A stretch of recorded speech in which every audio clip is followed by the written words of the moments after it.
What's up, guys? Mason the Brock Henderson here, and this is Fargo Season 5, Episode 4, Insolubilia. So, overall, this was a good episode. I'll talk about the two things that weren't terrible, but also weren't on the same level as everything else. First of all, a little bit of a plot hole. I did come up with an explanation that satisfies my nitpicky mind to a certain extent, but it's not flawless. The opening scene of this episode, whenever Dot is going through the house and taking down all these guys, it was awesome. It was badass. It was great. But then you get to the scene with Wayne, and he comes out of the attic, and Dot's telling him, go down the chute, and he's saying no. I do have a little bit of an issue with that because you want to have it both ways. You want to not show us the scene of her convincing him to take Scotty up into the attic just to build the tension of, oh crap, they're in the house. Are they going to get to Wayne and Scotty? But then you also want to show him being a little bit of pushback from him, essentially saying, no, I'm not going to do what you're saying. I've got my own idea. We're going to do this instead, and then gets himself shocked in the process. So a little bit of a plot hole for me that he was so willing to go up in the attic at her command, but then whenever she's telling him go down the chute, he's not going to do that. The little bit of an explanation that came up in my mind that, again, satisfies me but isn't perfect is the idea that maybe he was willing to listen to her first because he trusted her, fully believed her, but then whenever Gator started calling her Nadine instead, maybe in that moment he's like, wait a minute, should I trust this woman? And maybe that's why he decided to not listen to her at that point. I don't think that's a perfect explanation, but it's one that, again, it satisfies my mind, so I'm not sitting here going, God, I can't believe they left such a big plot hole. But everything else with that scene was awesome. I think the tension was built up very well, and those moments whenever Dot did take her moments and attack them, I thought it was very well paced. The other thing that I wasn't the biggest fan of in this episode is Munch. And he's just a character that I think started off a little bit badass, a little bit cool, and now we're getting a little bit more backstory, and he's kind of weird. I don't really understand a lot of what they're doing with him. Maybe there's some point that I'm missing, but yeah, in the moment I'm not really sure what exactly his story is and why he comes from 500 years ago and all this stuff. Although he did have a very funny scene, though, whenever he's sitting in the bath and having that philosophical speech. It seems like he's talking to Roy, but then he's actually talking to the old lady whose house he's occupied, and she's just like, I don't understand. What do you want? Pancakes. That scene did get me laughing. That was funny. But everything else about him is just sort of weird. I do like the fact that Roy does have... He's trying to go get Nadine back, but he's also got this other situation to worry about as well. And the way he ends up handling it, at least to keep the government off of his back and the people off of his back, is of course by killing this guy that he threatened in the first episode.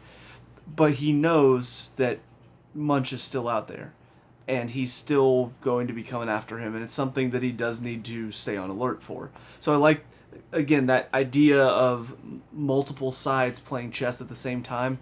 It's that feeling of he's going one way, but he's always got to keep an eye behind him because he never knows when Munch is going to be coming from behind to try to take him out. And I just think that's a really fun storytelling concept. So really, really good job handling there. I also like the fact that we're seeing Dorothy starting to lose her grip on the situation, and I feel like this character that we've seen, the archetype for Fargo, that character that feels like they've got it under control, wants to believe that they've got it under control, but everything that's happening keeps showing that they do not have it under control. And seeing that slow slip, the slip into madness, the slip into frustration and aggravation and more denial, those moments I feel like are what make Fargo great. And I feel like that's part of why season 4 didn't grab me as much, because we didn't have that as much. Orietta, I guess, sort of exemplified it at times, but for the most part, she wasn't that same type of character that we've seen like this, where she's starting to lose that Minnesota nice, that they talked about in the first episode. And I'm glad they did bring that up, because it is something that I do think exemplifies this show, is that the characters that try to play nice, try to show this, oh no, we're just kind people and all this, and that moment whenever it starts to drop. Obviously, we've already seen that moment when she switched on Wayne's mom. But we haven't really seen her start to, even in that persona that she's put on to play nice for Wayne and all that, even in that persona now, she's starting to snap a little bit more. She's starting to blow people off a bit more. And it kind of shows that she is losing her grip on everything. She's got so many different things coming after her. She's got Roy and his men trying to get her back. Now the police are asking too many questions. Now obviously the FBI are going to start tracking her down because they found her. And while the police and the FBI asking her questions is not the worst thing in the world, because it will keep Roy's men off of her back for the time being, it does present a situation of they're trying to bring up the past. There's something going on that they want to ask about that she's trying to just ignore and push away. So even though they are helping her a little bit, it still hurts her ultimate goal, which is she wants to leave the past behind and just get on with her life, with her new husband and her new daughter and all of that stuff. And I feel like it's a really fun and clever concept that they've added in for this season. It's a bit different from the first these 3 seasons even, because again, it's not necessarily she's done something awful that they're asking her about. It's she's just trying to get away from an awful situation, and they keep trying to bring it up while that awful situation is also trying to come back at her. I mean, it's a lot to handle, and I think what I guess Juno Temple is doing and showing in that performance, I think is really encapsulating that, and encapsulating the fear, but also the frustration, but also the determination and all of that. There's a lot in this performance that I feel like is really helping this character stand out in all of this craziness going on. And it's something that I think this season has had that's pretty unique for me. Because again, in the other 4 seasons, all of them really, it felt like, yes, there were your main characters, but there were a few different stories that we were following throughout the season. It never felt like we were only following one person for a majority of the season. Honestly, it feels like Dorothy is kind of the one character we follow the most. It feels like this is her story. And even that concept of this is a true story, you could almost say that she is exemplifying that very well by making up all these different stories and coming up with all these different lies and, hey, here's what happened. This is my true story. I really like how they're handling it. I think they're doing a good job of getting me intrigued and getting me excited to see what's coming next. So, yeah, all in all, good 4th episode. On to the next one. I'll see you there. And now episode 5, The Tiger. This one brings up a lot of interesting moments, and probably my favorite episode of the season so far, if I'm being honest. Only some of that is because Munch was not involved. He's still on the periphery, he's still out there, but yeah, I feel like the less we know about him, the better. He's more fun whenever he's being an enigma and not when we're learning about his weird backstory. But one of the best scenes, I think, in the entire season is the scene between Lorraine and Roy. Because we were spending a lot of time with Lorraine. We saw that one scene where she's talking to the bankers and she's talking about buying them out and stuff. And I'm sitting there going, okay, that's fine, but why are we following her so much? Like, she's not one of my favorite characters. She's kind of... She's a little too obnoxiously cocky, despite not really, I guess, having the full situation. Like, she just assumes everything that's going on, but she doesn't have the whole picture. So what I found really interesting is that scene between her and Roy.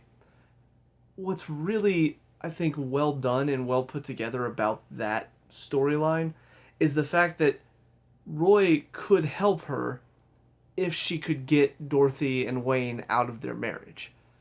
Like, she would love nothing more than if Roy could just come in, take her, and then just whisk her back to wherever he needs to go. However, if that happened, I think technically Wayne and her would still be married and they wouldn't be able to finalize the divorce and all that stuff, which is what she wants to do, so that way she can basically kick her out of the family and not have to worry about her getting any of her money. But also, even if that could happen, I almost wonder if she just wouldn't help Roy to begin with, because he is the exact opposite of her. Just the way that he looks at the hard-working American and all of that stuff, the way he looks at a man and a woman and how their relationship should be, it's totally opposite. And that setup with the banker scene just sets that up it brilliantly. I mean, you have that moment where the guy's like, listen here, lady. Oh, now I'm going to knock off $10 million off my offer because you called me lady. I'm not a lady. Like, that just sets up brilliantly for Royce coming in, talking about how a man, how a woman should treat her man, how a woman is property to a man. And all I'm thinking is, this is fantastic. Because you've got two people who absolutely despise Nadine Dorothy. Lorraine wants her gone. Roy wants to take her back. So they both want the same thing for her, but they are so polar opposite. Roy can't stand the way she acts and the way she handles herself and how she looks down on everybody else around her. She can't stand how he treats women like their property and how he looks down on that. It's such a great dilemma and such great writing that as soon as I realized what they were doing, as soon as you had that one moment where, what was it? I think it was Roy said something about how, like the sanctity of marriage and how she made a pledge that now she belongs to him. As soon as he said that, it just clicked in my brain. This is a brilliant setup. Because they are both fighting for the same thing, but also are going to absolutely hate each other. And it was great. So I love that scene. Also getting to see Dorothy in action some more was really, really fun. She really is just one of those characters that it seems like she's always on the verge of maybe being cornered, maybe being taken out, but she's always clever enough to find that one out. That moment when they come to take her away and put her in the psychiatric ward, you see her contemplating all of her different actions, all of her different possible moves, and in the end, everyone ended with her getting taken, so she lets it happen. Not without a fight, of course, because she has to put up a good fight, but it ends up happening anyway, and she foresaw that because of the situation. But she's always ready to think of the next way out, to think of the next possible, whenever the guys come to take Wayne and the FBI agents show up, she's still thinking of a way, how am I going to get out of this, because they're still looking for me. They checked me in, I broke out, they're still looking for me, so I can't stay with these FBI agents, so how am I going to get out of this situation? So really, really fun just to see her in action and see how she works through all the situation and stuff. I will say, a little weird that Gator didn't recognize the fact that that wasn't Wayne that they took, because he did see him in the house. Well, did he? Actually, now I'm not so sure if he did, because he was coming up the stairs whenever they went into the bedroom, so maybe he didn't get to glance at him. But it does feel weird, though, that none of them know what he looks like, because I'm pretty sure they got a picture of him, right? I don't know. Maybe I missed something there, but it just... I liked how she, again, used that to her advantage, used the confusion, switched the nameplate so they went into the wrong room. But it just feels weird to me. I'm pretty sure Gator has seen at least a picture of him before. So how did he not go, wait, that's not him? And maybe he was just so focused on, we got to get out of here. The FBI is literally right down the hall. So maybe he didn't look too closely. But it did seem kind of a convenient way for the bad guys to mess up. What else happened? We have that final moment, which I think, again, really brilliant writing. Because Indira has been sort of on the periphery of a lot of it. She's trying to keep up with the story, trying to keep up with the situation, trying to track down Dot and all of this. And to see that she's the one that Dot ends up trusting to leave Scotty with, I think that's a brilliant choice from the writing standpoint, because I could understand why Dorothy would want to do that. Based on everything she's seen, all of the people that are trying to track her down, who's the most trustworthy? I mean, Indira. She's not really got a hand in this. The FBI have their own goals that they're trying to accomplish. Obviously, she can't leave it with her mother-in-law, because we've seen just how awful she can be. And then, I mean, there's no other real place to leave her. Best place in the hands of a cop. She's going to be safe. As long as Indira promises not to turn her in, not to use her, not to turn Dorothy in either, it's the best possible answer, because that'll keep her safe. So I really like that moment, and I feel like it's a good choice for the character. And I, in my mind, Dorothy is not on the same level as the characters that we've seen before, like Lester, like Ed and Peggy, like God, I always forget Ennis.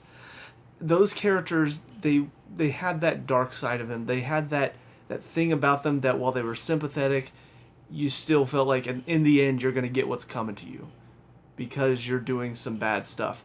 With her, it's not that same level of you're going to get what's coming to you, because it feels like everything she's doing is for self-preservation and trying to save not just her own life but also the life of her family, and trying to save this family that she's built from the situation she got away from.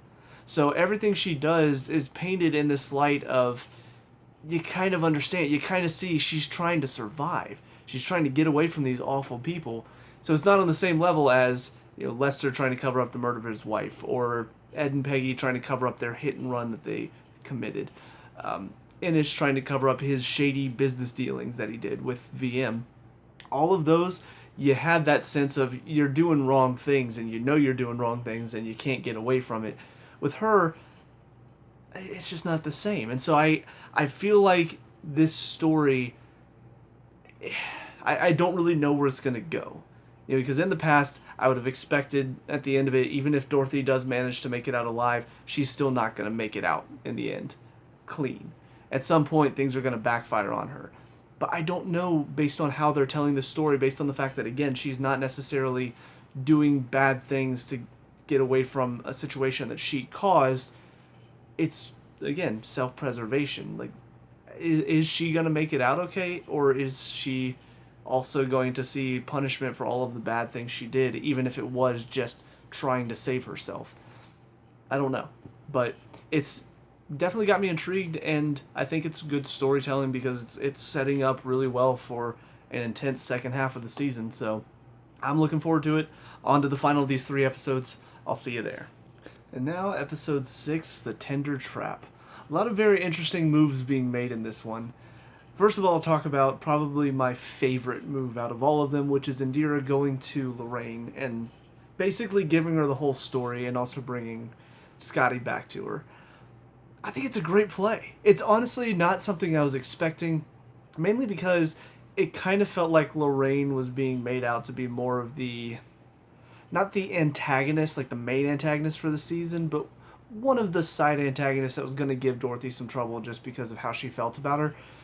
But the way they've turned this, and especially when Indira started explaining the situation to her, it really started to click in my head that, yeah, the real Dorothy, Nadine, is exactly the type of person that Lorraine would probably appreciate. Because of all of, she's shown she hates the idea of, men ruling over women, basically, she's a feminist, very strong feminist. So this idea of Nadine pulling herself out of a very harmful situation and trying to start over and create a new life for herself, in Lorraine's eyes, that's got to be like, holy shit, what a great story. And yeah, I feel like, I don't know for sure, because Lorraine is still is a very stubborn person, and she's not somebody that likes to admit that she's wrong. So there may still be some of that part of her that's like, I don't want to admit that I was wrong about my judgment of her. But I don't know. It's going to be interesting to see what they decide to do with her. I really liked just that whole scene when she calls Vivian to tell him, hey, we're pulling our money out of that offer. We're going to go with a different bank. Oh, by the way, also, you've now made an enemy of me, and we've just screwed you over. You're being investigated. Your son's out of college now. It was one of those scenes that just kind of gives you chills. You're like, oh my god, she's just so ruthless. She doesn't let up. It would have been one thing if she's like, oh yeah, I called some people. They're investigating your office. You're out of a job. But then the pile-on about, his son being out of college, and then the whole you're going to be living in squalor with nothing but, your futureless children staring at you with dead eyes. It's one of those speeches that you just kind of go, oh, just scary, little chilling as well.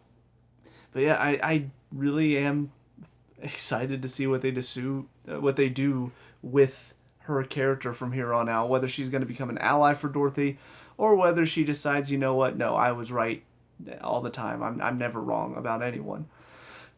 Some of the other interesting moves being made, though, the FBI coming, or Indira going to the FBI and them telling her the whole story and basically kind of explain the situation.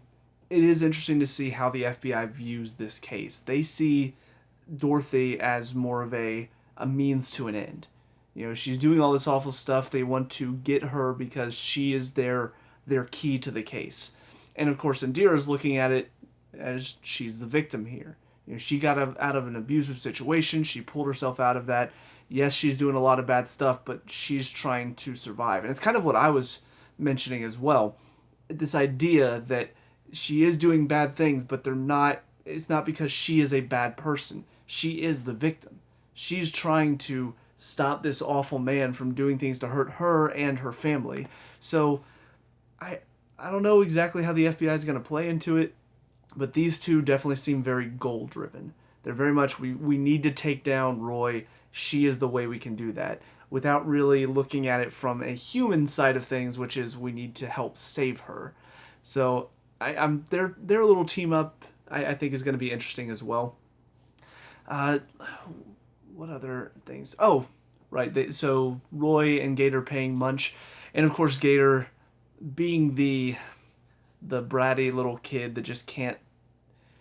It's like he's so confident in himself, and maybe Roy explained to him about this. Here's how you're gonna do it. You know, we're gonna bring him back to pay him, but then you're gonna plant the bomb and take him out, and there you go. Now you've got your win. Maybe that'll knock you out of this streak, because I talked about it in the last one, but yeah, he saw Wayne. So the fact that he didn't know that this guy wasn't Wayne, kind of dumb on his part. And I'm glad the show pointed out, yeah, that was kind of dumb on his part. And he tries to explain his way out of it. But yeah, I like what they're doing with this, though, because I don't know, there is something fun about seeing Gator just talk so confidently, but you kind of know what's coming. So even in this moment, whenever they've given the money to Munch, and Munch has kind of gotten up in his face and said, "Oh no, you're a boy, not a man." And so now he's got the detonator and the bombs under the car. I don't know what they plan to do with that. I mean, I would assume, because I can't see Gator getting a win.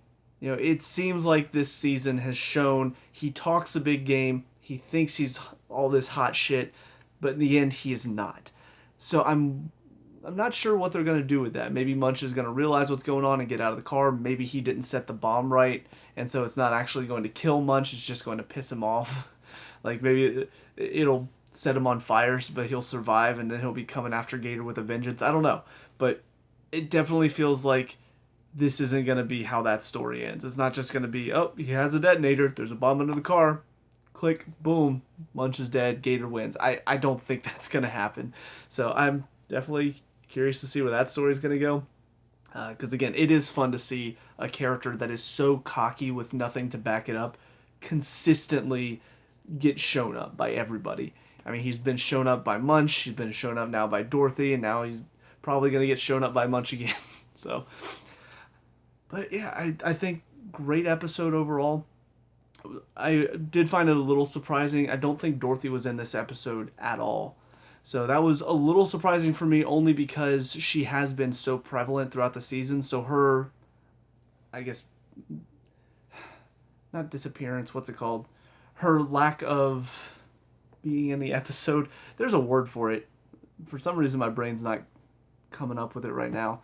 But essentially, her not being in the episode, you could feel that. You could feel that she wasn't there.